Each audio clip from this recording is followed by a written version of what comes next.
In a recent video, I lettered a phrase from this list of 6 colorful F-offs from around the world. Basically, they're just different ways that people say rude things to each other in different countries, translated back to English. And they're pretty funny. The one that I drew was, go back home, your mother made you waffles, which is a French saying. It's ridiculous. I love it, I had to draw it. I had so much fun doing that I thought I would do another one. So I'm gonna take a look at the list here and choose one. So we've got go comb a monkey from Brazil, go fry some asparagus from Colombia, that's a little bit ridiculous. Go get, okay, well we can't do that one. Go take it in your, nope, can't do that one. All right, so some of these I'm not gonna be able to do, but I think I'm gonna do this one. Go ski into a spruce from Finland. So I'm gonna come up with a drawing for that, and you can come hang out and follow along, and I'll talk about my process. If you don't wanna watch this, you can just go to the moon and make potato pancakes, all right? All right, let's get into this. My initial idea is to have like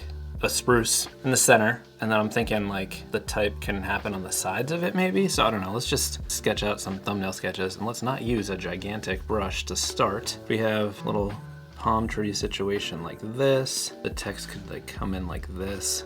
Oh, what if those are like skis, like crossed skis?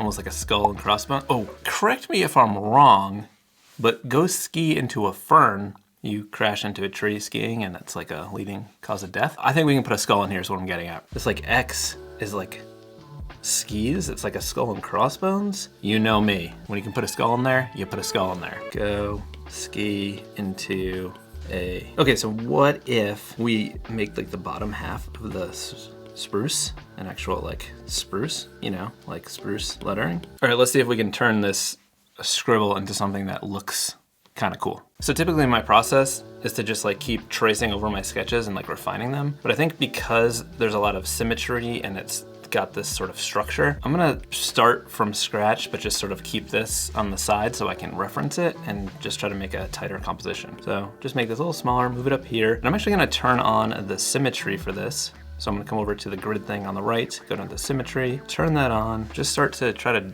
draw this and figure it out. Here, I know I can get like a more balanced tree thing. I'm hoping that there's not some like very specific shape to a spruce, and someone who knows about trees, an arborist, if you will, is gonna come over here and be like, hey, that's actually a white-tailed fern, not a spruce. Okay, so we have that area, and then this like bottom part could be maybe where spruce lettering is, and then we need like the skis. I don't think they should be like crossed behind. I think they need to just be sort of like broken. This is a rude saying here. We're trying to emphasize that. We can turn off the symmetry, use this space a little bit better by having it sort of stacked. I feel like this type should be a little bit skinnier and have like a little bit of scribbly look to it, make it look a little more rough. I'm not psyched about into A. I wonder if we can work the A into spruce, so like a spruce can be a lockup. Yeah, see, I think it's gonna work a lot better than having to have it squished and then put the A there. What I'm gonna do now is bring down the opacity and try to figure out how spruce could fit in here. So one thing I can do is just write it like quickly to use as like a guide. I want it to make the shape of the tree, so I don't want there to be lots of empty spaces. So I'm gonna have to work with these letters to sort of minimize empty space, like the inside of the C. So maybe we can put the E inside the C, like a little E sandwich. An E sandwich is what you eat when you're reading your email. So maybe we can have the S be like a little bit squat, and then we could like stick an A above it, and then maybe like this.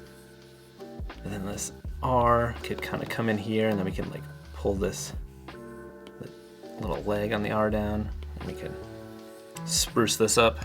And then if we go like this, we could just like tuck the E in there. And then we're just gonna put like a skull in here. I think this is gonna be it. I think this came together. I know it looks like nothing now, but I feel like this concept came together very quickly. Let's keep moving. I don't wanna get too excited.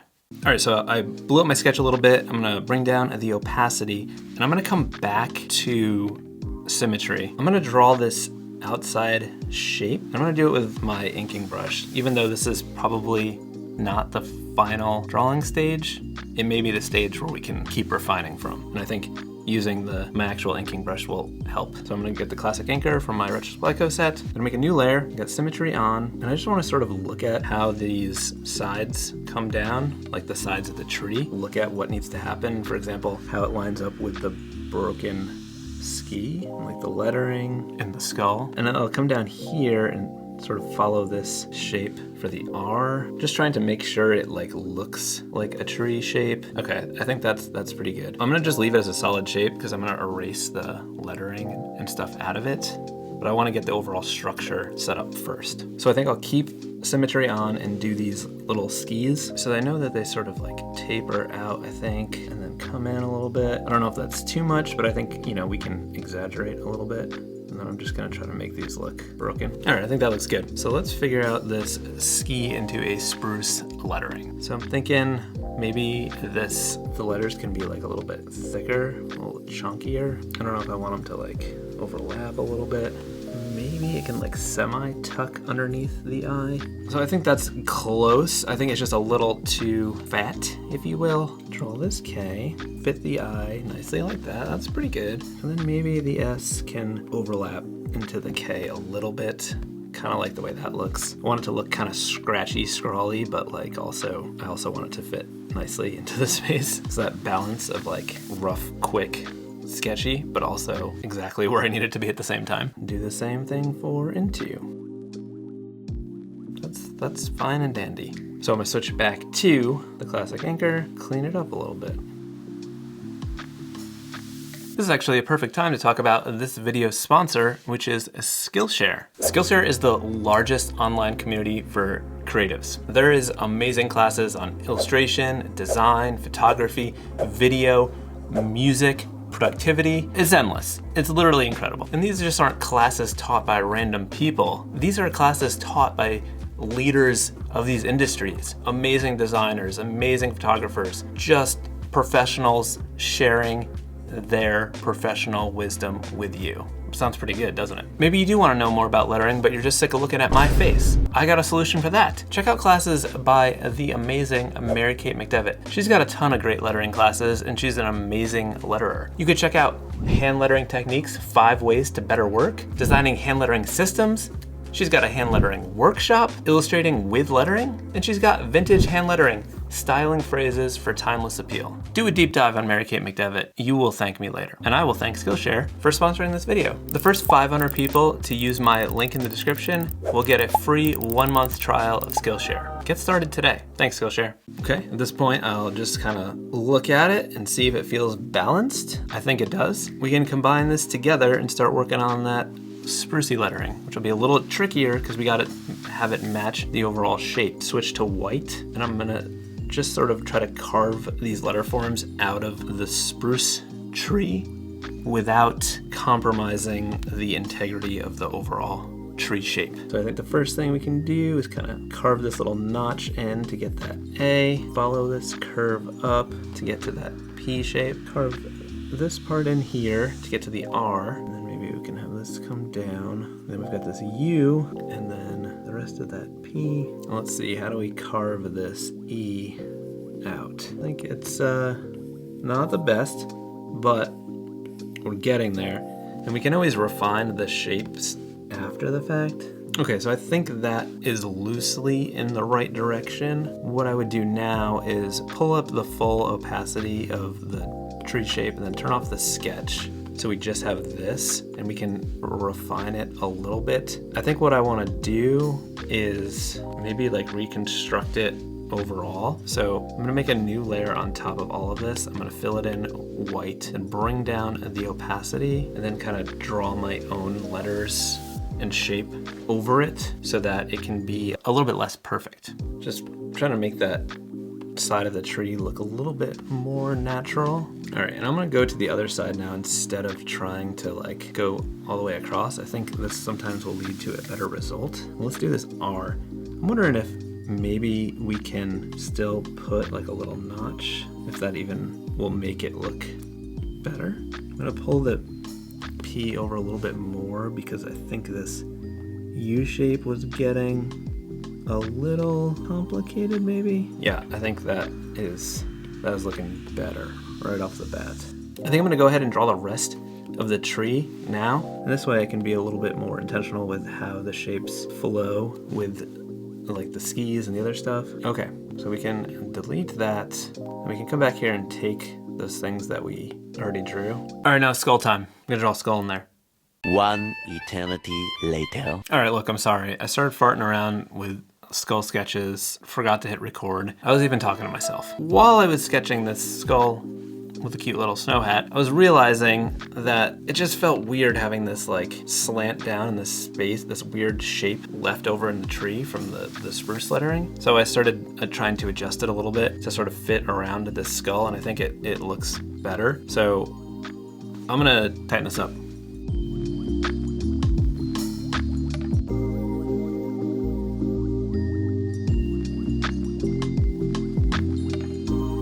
All right, so this overall drawing I think is pretty much there, but I'm not in love with the skull. It could be because I use symmetry to do the whole thing. I don't know what it is, but I'm gonna just try to tweak it a little bit and see if I can make it look a little bit better. I don't know exactly what I'm gonna try, but we're just gonna go for something. So I think just sort of not doing it fully symmetrical, like getting the overall structure and then redrawing it, I think I'm just gonna give it a little bit more life and character even after I fix these little things. I also think the eyes could be a little better. All right, I think that is already looking better there. I just wanna see if I can simplify the mouth a little bit by just like doing some less teeth and more just sort of like kind of round cartoony ones. All right, I think that's it. I'm just gonna select the inside of the line work here, and then we can just come down to our drawing layer and then just erase that out of it. Bring that up. That's the final line work. Go ski into a spruce. I think we just gotta add some color.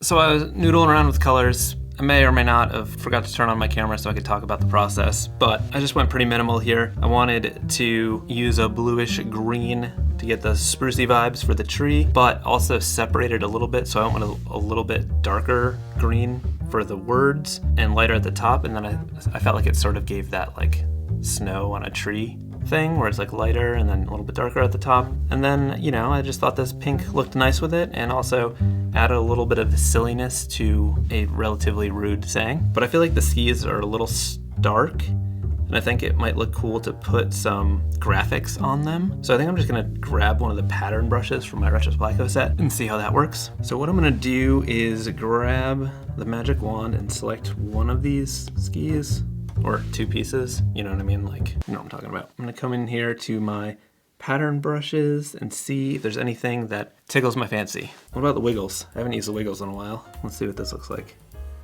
Oh yeah, I think this is just what I wanted. Look at that, that's fun. Okay, cool. So maybe we'll do the same thing on the other one, but we'll do it with the pink. Although I'm happy with the colors in that pattern, I think it needs a little bit of a gritty, screen printy vibe because we are being rude here, so I think that'll give it a little more edge. So to do that, I am going to use the magic wand again, but I'm gonna use this little trick that I don't know if you know about, but when I learned about it, it saved me a heck of a lot of time. So I'm gonna tap on this little submenu and uncheck contiguous. And when you do that, if I select this pink, it's gonna select all the pink in my drawing. And you even have a color margin thing that you can adjust if you have colors that are closer to each other. So with that selected, I'm gonna go ahead to a new layer, turn off that one, and then I'm just gonna fill in the pink. I'm not gonna go crazy with like Rezo brushes or anything like that. I'm just gonna use a texture brush or two to just give it that ink transfer screen print look. So go into my texture brushes. I think I'll just use this grit control. Let's see, yeah, there we go. This is just what I wanted. And then I'll just kind of keep going over it till I get the coverage that I want. And I think that looks pretty cool. I could double tap and use it as an eraser and maybe kind of break up this pattern a little bit. So now we can come back down to this layer and grab this lighter blue, then come up to our layer, switch to that color. I'm gonna use the same brush. I'm not even gonna switch brushes. This brush is very versatile because you can get a light coverage, but you can also go pretty solid if you just keep pressing on it. But this is the look I wanted, so I'm pretty happy with that. Now we can come down here, get this darker color, select that, I think I should have done the white solid because I think it's going to get a little messy if it's just in those little circle spots. So I think I want it underneath that color. So that's no big deal. I'll just go back to my original line work because I saved that. And then just, now we got to uncheck. We got to turn contiguous back on. And then I'll just grab these skis and then I'll just fill these in. And now when we turn that on, that looks better. Cool. I think this is fun. Maybe just a tiny bit of overspray. I'll just go on like another layer, grab this lighter color here, and we just kind of put some little splatters in there. Put some down here. Why not? I like this little dirt brush because I can kind of come in here and just brush in a little bit of lightness into the darker area to make it feel a little more cohesive. Maybe put some on the skis to mess up that texture a little bit more. And put some in the hat, why not? I think this is looking pretty cool. This is the look and the vibe I was going for. I hope you like it too. And if you don't, why don't you go skiing to a spruce? Go comb a monkey. And while you're here, if you liked this process, maybe you should check out the video on the other one where I turn one of these rude sayings into a mid-century inspired diner sign. That sounds weird, but it's true. It's in this video. You can check it out. It's been a good talk, and I'll see you soon. Bye.